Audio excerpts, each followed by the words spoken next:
Did you go down to the beach yesterday and look at the word I wrote in the sand? Yeah, you wrote the word crab. And with me I've got a piece of stationery and I've written down exactly what the word means to me. Ever since prom, I've liked being fucked by unprotected dogs. Well, sure enough, I got crabs. I had a crab on my cunt so big you could have boiled it and added some season and spice and had yourself a hell of a meal. I contracted those crabs from the prom king. He fucked me in the limo after he accepted his award. He told me he wanted to fill my slot with unprotected cock. That way he could give me his crabs. I thought he was goofing around, but he was dead serious and loving every minute of it. Within a week, crabs had infested my cunt. Every inch of my fuck bucket was covered with those nasty little venereal vermin entitled crabs. Sometimes they would bite my clit and it would feel great, but most of the time it was horrible and made me feel inferior. I didn't know how to get rid of them, and I didn't have health insurance, so I lived with them for 10 years and 3 days.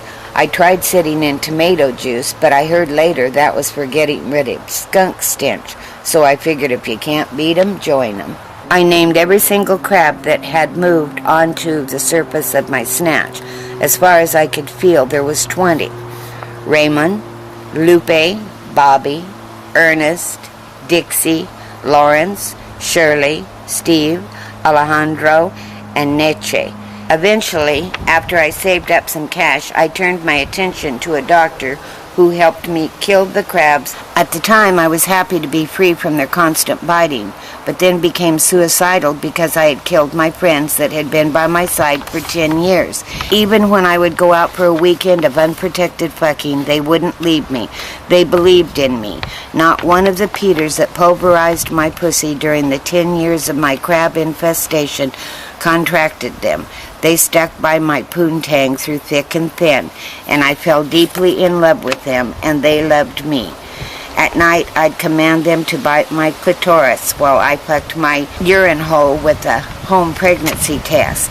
They wouldn't stop biting until all the tartar sauce had evacuated my twitty twat.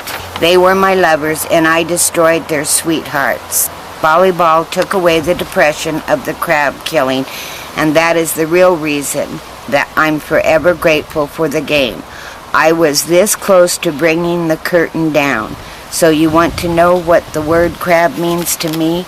It means love of a lifetime. I hope before I die that another crab-carrying cock will dose me up good with a good helping of crabs so I can know one more time what it feels like